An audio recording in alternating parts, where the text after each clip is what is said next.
Hello, everybody, and welcome back to another episode of the InnerFight podcast. My name is Marcus Smith, and I am your host. Thank you so much for being here with me today. I'm going to talk all about searching, and as I've titled this podcast, for something. It's my belief that we are here looking for something. You've come here to this podcast today to hopefully get something out of it. And therefore, you're in search. What we're in search for and what we're here for, sometimes we don't really know. So hopefully, through this show, I might help you, and it also might help myself. Worst case scenario, we get to spend 30 to 40 minutes together. Or I get to spend 30 to 40 minutes on my own, and you get to spend 30 to 40 minutes listening to me talk and hopefully getting somewhere. This week's show announcements. No, I have not yet been bitten by a spider or a snake, despite the one that I put up on my Instagram. That one was on the beach. Unfortunately, it looked like actually it had been attacked, which Holly told me they do get attacked by kookaburras. So that's a big announcement. If you see a snake that looks like it's been eaten a little bit, it could be a kookaburra. Make sure you don't get attacked by the kookaburras as well. Back to probably more important things. Next week in the gym sees the start of a new class run by our favorite coach, Milos. He is launching a class that is called Build, which will help you to, as the title suggests, build. It might help you to build a little bit more strength. It might help you to build some mobility. It might help you to build some confidence that maybe you're lacking for the mainline class, or maybe you're coming back from injury and it might help to build you back up for that. You like the play on words there, build. If I could put it in simple terms, yes, it's very similar to a bodybuilding class. If you want to get a sample of it, his class on a Wednesday, his Coach's Carnage on a Wednesday lunchtime, is very similar to what that's going to be like. That is kicking off. If you want to get involved in it, give the girls at reception a shout. And Guy, we actually have a new guy at reception. His name is James. So if you pass by reception and you see a guy on reception, and we've traditionally only had girls there, please do say hello to him. On another, and you can book in, where I was going with that, you can book in through either reception or directly on the Mind Body app, either on the app or online. Some people don't know that their account also works online from a web browser. In other news, we have a new performance coach with us. Toby Buckland has joined us. Have a look around the gym for him. You will not miss him. He is massive and very good at working out. He's available for personal training. He also teaches the classes as well. And he is very, very good at CrossFit. Give him a shout. Go and say hi to him. He might look like he might bite you, but he probably won't. Other things, Final Fridays is coming, not this Friday, but next Friday. Get involved, get in a team. The format has slightly changed, and there's a few little surprises. We've just actually finished a call today to put the finishing touches on what Final Fridays is going to be this month. Go check it out. It's going to be something different. Register, let the girls or James know on reception, got that right that time, or book in on the Mind Body app. If you are looking for the running guys, the endurance guys, doesn't matter how hot it is, doesn't matter how humid it is, what's going on outside, Track Tuesday still goes, $5.59 on a Tuesday over at Sports City. It will cost you 50 dirhams on the door to Sports City. There's no charge from our side if you're a member of the gym in some way, shape or form. And if you want to run on the beach track on a Friday, they meet $5.59 just on the beach track in front of the surf house. It's about 400 meter mark on the beach. There's an hour run. It's loads of fun. You can jump in the water afterwards if you want, or you can jump into surf house and have a coffee with them. I have a thought this week, and I'm going to leave it here. What if we didn't see food as a reward? Let's get into the show. This is episode number 822 of the InnerFight podcast. Searching for something. No matter where you are in the world, thanks a lot for tuning in to the InnerFight podcast. Let's jump into today's show. Here we go. Another 30 to 40 minutes, all on my own or with you, which is cool. And yes, those of you that do have the time to message me, I massively appreciate it. Sometimes talking into this microphone for 30 to 40 minutes alone is actually not very easy. That's why in front of me, I have a load of notes, which is quite interesting. A quick backstory on how this show came around and how I've actually put it together. I wrote a while back a series, which I still dispense to certain people at certain time in my training, in Training Peaks. It's actually a bike series. And what it was called was searching. It was searching for form at a particular, the reason why I called it searching. I love series, by the way. If you've ever been coached by me or you're ever going to get coached by me, thank you in advance. And thank you to those that have trusted me to coach them. I love a series with small progressions. The mental and physical adaptation to go through that, I find really motivating. I've always found it motivating for myself, and I use it with clients. Most people that I've used it on, it works with. This particular series, as I just mentioned, I named Searching. I named pretty much all of the series. There's one that I put in Steph.running Training Peaks recently called Ethiopian Witchcraft. So they're quite interesting names, and they all happen for a reason. That particular series I designed based on some knowledge that I picked up for a book about Ethiopian runners. So they all come from a certain place. This particular cycling one was called Searching because I was searching for form at a certain percentage of FTP, a certain power number. So I built a series that would, over a 6-week period, develop that. I built that series actually not long, it's at least a year ago. And since then, I've done it probably twice, and I've dispensed it to a lot of different people. And every time I do it, I think of the word searching, and that's where this show came from. Because I believe, and I think we are, so I might believe that I'm right, but I might not be right, that we're always searching for something. If we're going to do a workout, we're going in search for the adaptations related to that workout. If we're downloading a podcast, as I mentioned in the introduction, then we're going to that podcast in the hope that we'll get some ideas, knowledge, inspiration, whatever reason. People listen to podcasts for all sorts of different things. Even crazily, and this is what Holly says to me a lot, she's like, you can just listen to a podcast for entertainment. She listens to some comedy podcasts. I remember a friend of ours was listening to some historical podcasts whilst running once, which she said was super engaging and super motivating for her. For me, I couldn't think of anything worse. So we're always searching for something. We're going to certain places. We're having certain interactions, engagements with other human beings or with various bits of content, which is normally prepared by other human beings, looking for something.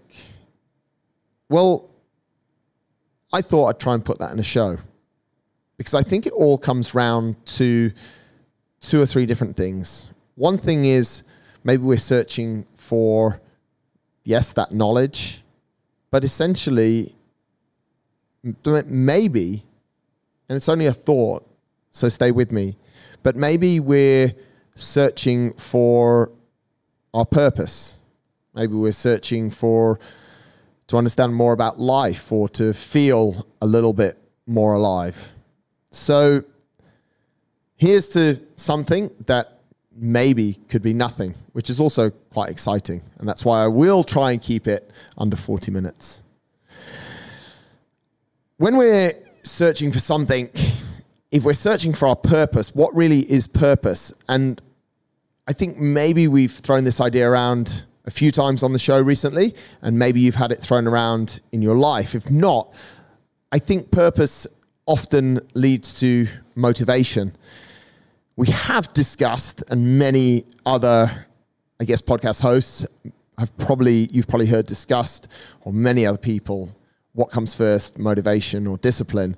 But a lot of the time, purpose really is, and I don't want to discuss that today. I think you know my views on that. But purpose does lead to a lot of motivation. And I want to give a few examples to kick off with there.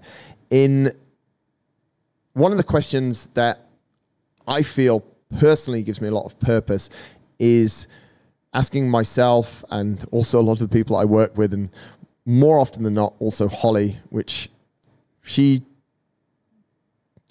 takes, but she's always telling me, shut up. That maybe sounds a bit harsh on her, but I'm always saying to her, and I'm always saying to people, and I'm always saying to myself, what am I excited about today? And the reason why I'm asking myself, her, and everyone else, what are you excited about today? And you've definitely heard me say that on the show before, is because that will give you a focal point for the day. That will give you a purpose for the day, and that purpose will give you motivation, which I think is super important. Purpose is also a massive human need, such as the need to feel safe is a human need. We also need to have a sense of purpose. And it doesn't always have to be super complex. Sometimes the biggest thing that you could be excited for, the only thing that you really need to be excited for in that particular day is one single point in time, one single meeting that you're having with someone. So a lot of the time when people say, what's your purpose? Or when I annoy Holly and say, what are you getting excited for today? Or we ask people to present to us certain focal points that they're working on in that day or time, they think that it needs to be something really complex and a lot more profound. But often it can be something very simple. And to be honest, when life is not super simple, when you've got a lot of different things going on, be that work, be that relationships, be that training, or life just feels a little bit heavy, you might find your purpose, you might find your excitement in something a lot lighter.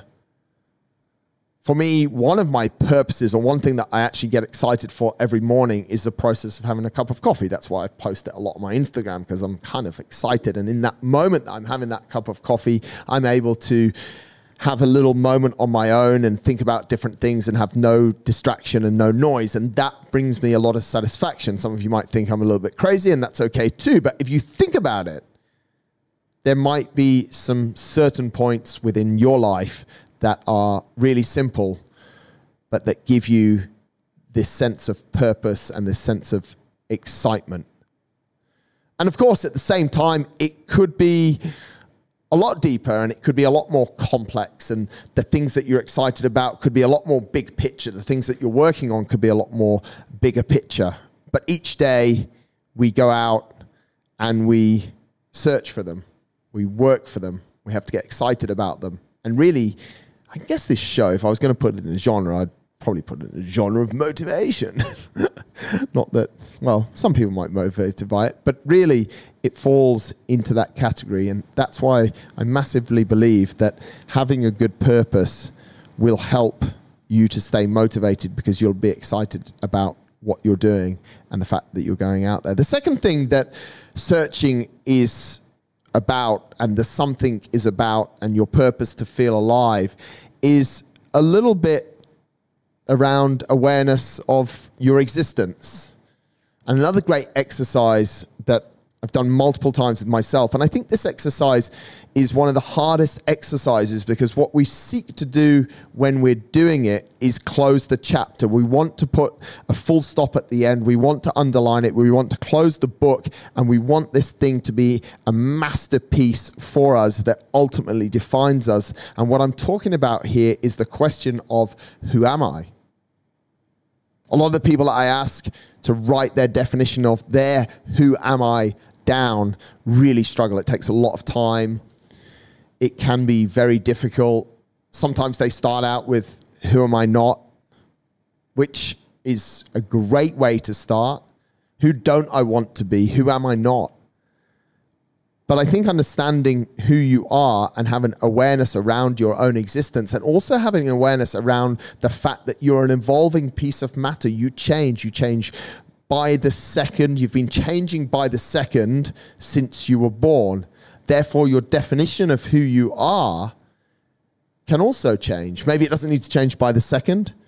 We're not all absolute chameleons. However, it's not a tattoo. It's not a sculpture. It's not set in stone. It's notes in that notebook or on that phone or the device that you make your notes on that you feel most comfortable with. And it's something that can often be referred to, refined, and reflected upon. Referred, refined, reflect. Have I just stumbled across something? God knows. that's what we're searching for. We're searching for maybe some increased awareness around our existence. And those of you that are struggling with this, and lots of people, as I say, do, yes, you can start with who I'm not.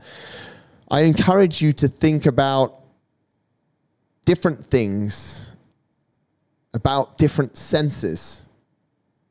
And the senses that I like to use that I feel help me to relate. And if you remember when Jeff Strachan was on the show, he spoke a lot about smells, the sense of smell that will remind us about certain periods of our life, that will create connection of those periods of our life. That resonated with a lot of people. I got a lot of great feedback on that. But the other senses that I always like to explore is asking myself, what does it look like? So we look at sight. We obviously also look at smell. What does something sound like? Does it sound the same to you right now? Does it sound the same? Does it sound different? Does it sound the same as it used to sound? Does it also look and smell the same? So we've got those three to start with. Something that is harder, and that's why this is so hard, is because often we're unable to touch who I am.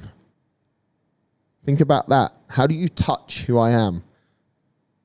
So what does it feel like to the touch? The other sense, our sense of taste, is even harder when it comes to who am I? But one thing that you might think of, and this is an interesting factor, is that on a certain point, you might have had a taste in your mouth when you're thinking about who am I? And if you think about it right now, you have a certain taste in your mouth. I definitely have a certain taste in my mouth right now. And sometimes it's related to what I ate before. Sometimes it's related to doing a show. When you're talking a lot like this, you actually get thirsty a lot, and that brings a certain taste in your mouth. Just some different examples. But the final one is, what does it feel like? And the feeling is not just the feeling to touch. The feeling is inside. If I say, I am such and such, how does that actually make me feel? Searching for awareness, I think, is super important. A lot of people might be aware of who they are. Some of you might not feel like that's a good place to start right now, and that's absolutely fine. Who you are right now and who you want to be could be something completely different. So maybe it's a good idea to start of who you want to be and then reflect later on who you are right now, or the behaviors related to who you want to be. And then you reverse engineer it to the behaviors that you have now and realize that there needs to be a certain amount of change. However, keep in mind the senses, the sight, the smell, the sound, the touch, the taste, the feel, and apply them wherever you can. It doesn't always have to be literal. However, sometimes it can be. The third thing, there is some structure in this show. The third thing, there's structure in all the shows. It's time for water now because my mouth doesn't taste real good. Is exposing ourselves, and this is where a lot of the more physical searching comes from, is exposing ourselves to help us, to things that help us find that particular thing. Some of this is quite figurative, but if you think about what I said, that I'm looking forward to the coffee in the morning. Why am I looking forward to the coffee in the morning? Because it exposes me to a little bit of time on my own. Time for me to think, sometimes about me, often about others, sometimes about concepts, sometimes about absolutely nothing. Water doesn't get rid of a cough. So what are we exposing ourselves to? Sometimes we're exposing ourselves to training. And in that training, we might not only find, if I go back to the original example of where this podcast title came from, we might not only find the form in our legs to sit at a certain power percentage. I'm struggling here. Hold on. Excuse me. I probably should edit that out, but I won't. We'll keep it natural. Fun fact, I have never edited one of my shows. Second fun fact, every single show I have recorded in good quality, I have published.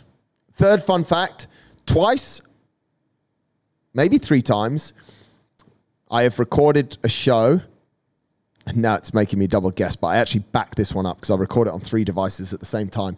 I've recorded 3 shows that have all been about 40 to 45 minutes long, some of them very deep, and realized that I've not had my laptop or the recording device set up properly. And I've asked the guests to redo the show, of which 2 guests have agreed. I think that's pretty cool. The other guests I haven't asked, the other guests we haven't been able to figure out. Anyway, she'll carry on. And I should try not to cough anymore and drink too much more water. So we're exposing ourselves to things that help us search, that help us find out a little bit. What are those different things? I mentioned it there, alone time. Sitting in the morning with a coffee, creating this time in your day where you can actually process thoughts. The world's quite busy. Devices are quite intrusive. There's a lot going on.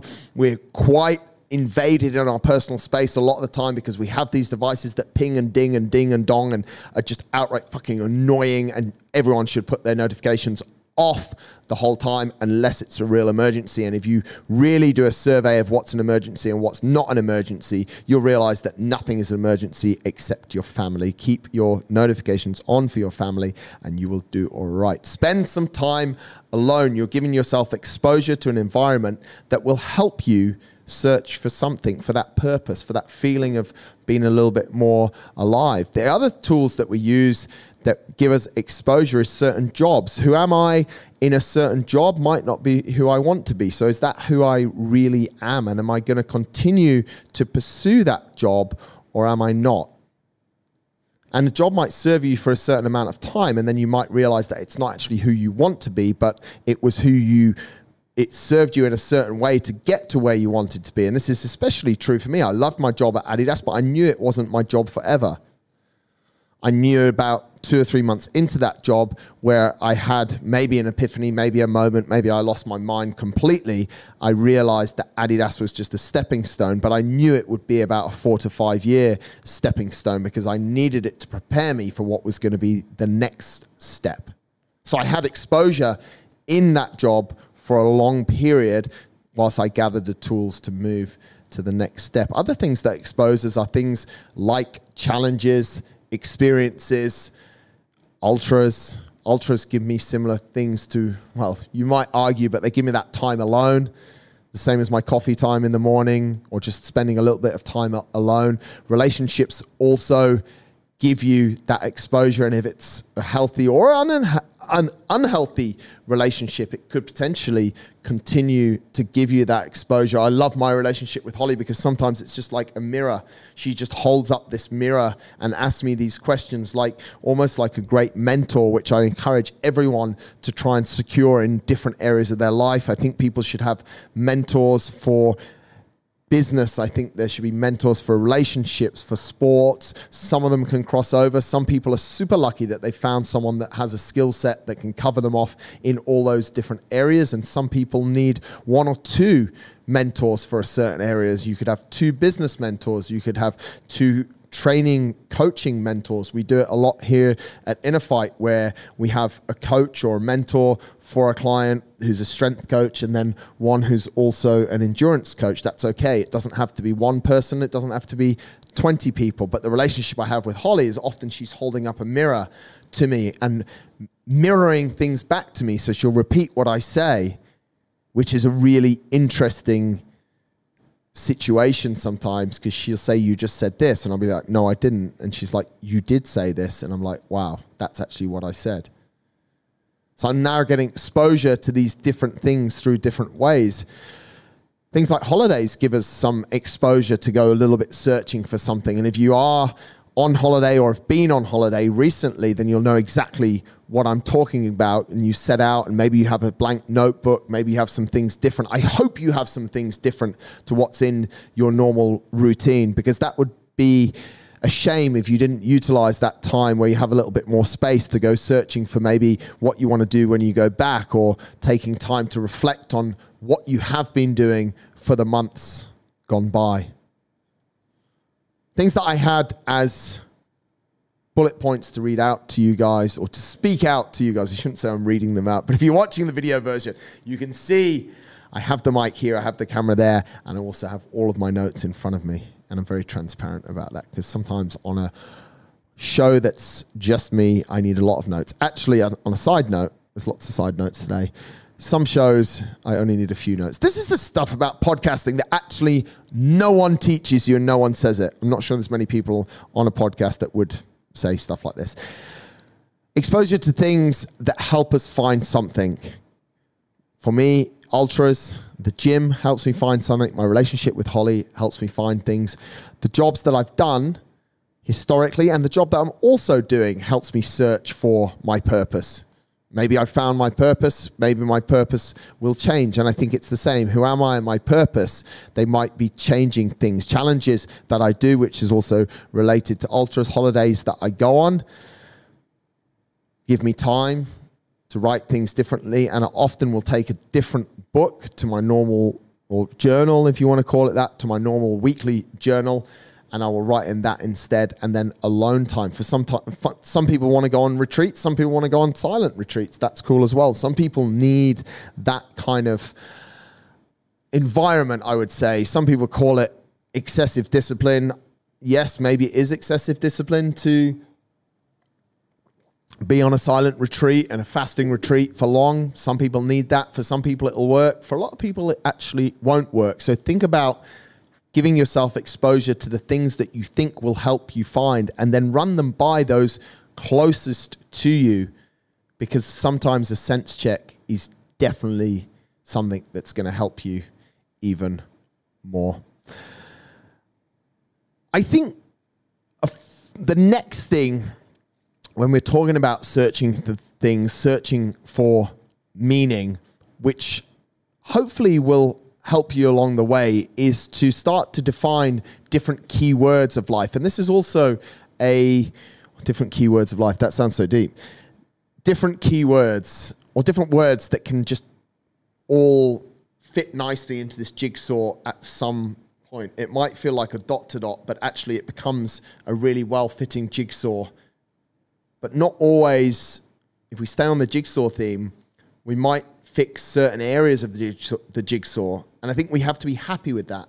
If you think, this is not in my notes, but I've just thought of it. If you think about building a jigsaw, once you get, if there's sky in it, once you get the sky in, you've put all those pieces together, there's a certain amount of satisfaction and relief.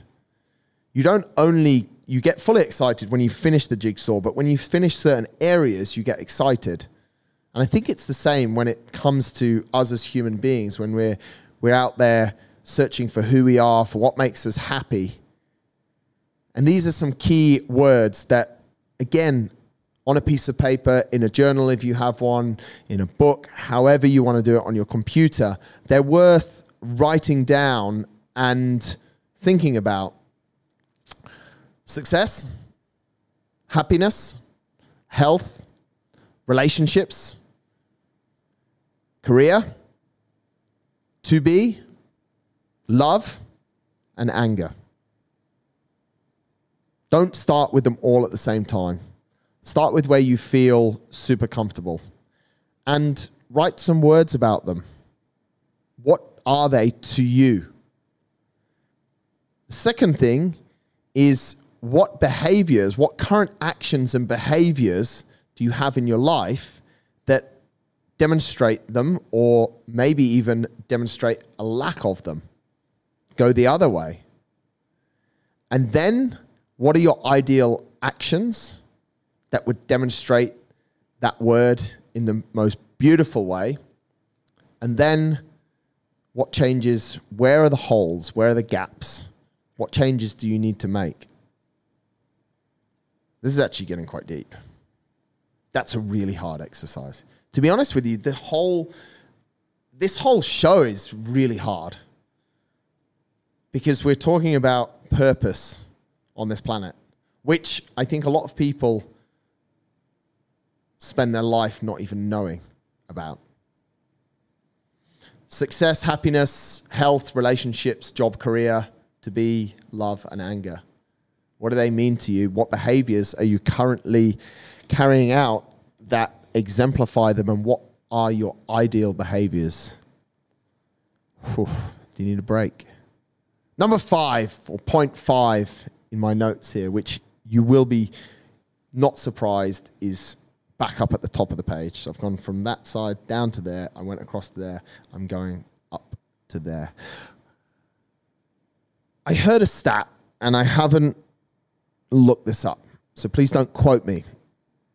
somewhere around 70 to 80, and maybe I'm sounding really dumb here and everyone knows this stat, but somewhere around 70 to 80% of our life is lived in our subconscious. We just do it. Which, when you think about it, like when did you think about eating? When you don't really think about driving, you just do it in your subconscious. So a lot of it we obviously do in our subconscious. Therefore, some things we see and some things we do not see. Two people could go into one room and it's actually happened right here where I am right now. There's a bike in front of me on the left, which actually I need to move this bike because it's in the sun. It's going to be in the sun the whole summer and I need to move it. I'm going to move it after the show. And that bike's been there for quite a while. And people will come in and they'll be like, oh, you've got a new bike. And I'm like, no, that bike's been there forever. A few weeks ago, this is damn true, gospel truth. Everything I speak about, I'm not lying. I don't have to. One of our brand values is honesty. Boz came into the office and literally came in, got her bag and left. And Tom was sat in the office. 10 minutes later, she called Tom and she's like, where are you? He's like, mate, I'm in the office. You just came in. She's like, you weren't in the office. He was sat in here the whole time. I saw him in here. She was in here. Some things we see, some things we don't see. Some things are conscious. Other things are subconscious. A lot is happening in our subconscious. So what the ultimate goal is, and it will never happen because it's against our operating system, and we don't want to almost take up hard drive space of focusing on every single thing. This is a little bit of food and I'm going to put it in my mouth and it's going to taste like this. We kind of just roll and do it. However, creating more consciousness and more, it goes back to what I was saying about awareness and feeling around our actions will probably help us in our search for meaning and purpose in life, I hope.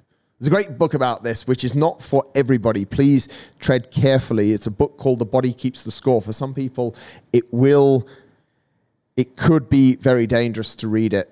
For others, it is absolutely the right thing. And everyone will come to a point, if they work on themselves enough, they'll come to a point at some stage where it's a fantastic book to read. But what it says is the body actually and the mind sees everything and keeps it there, but it doesn't let you have it. And this has a lot to do with how the brain works.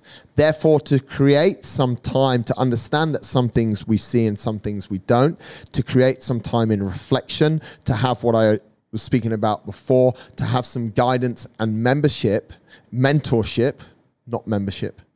You can come and have a membership at the gym anytime you want, but in this case, guidance and mentorship is something that is really super important. It's the same as what I was saying. Holly to me often is holding up a mirror. She's asking me questions and all she's doing is bouncing stuff back to me. That's a lot of what mentorship is. Yes, it's teaching, but it's asking the right questions at the right time and allowing the person to answer them for themselves. It would be quite boring if we gave them the answers and it didn't register with their conscious mind, but went in their subconscious because they wouldn't learn anything from it. What we also have to understand when it comes to conscious and subconscious, and this is also massively spoken about in that book, The Body Keeps the Score, which helps us, all of this is interrelated, it helps us, is that a lot of trauma is passed to us. Not a lot, but sometimes a lot. So a lot's not the right word, but trauma is actually passed to us through different generations. We may not know it. We may not be aware of why we're behaving in a way that we're actually behaving that is making us happy or sad in our life. Therefore, to try and unpack a little bit of what's happened in your past could bring you, yes, it could be painful, but it actually could also bring you a lot of freedom and happiness once you've unpacked it. Going through it, generally, I see this with people, is a little bit painful because you're having to pull up things, you're having to go back into history, into the history books. You're sometimes having to ask some difficult questions. You might have to pull up some not so nice things that happened to you or happened to family members. But when we get that out, we can often link it to why you're behaving in the way that you're behaving now. And that way that you're behaving now might not be a way that you want to behave, but your subconscious is forcing you to behave like that. So it's always nice to go back. And sometimes we'll go through those different stages of grief. And generally we have 5 stages of grief that we go through in a number of different ways. Number 1 being denial. We deny the fact that this stuff is happening. No, I don't have any trauma passed to me.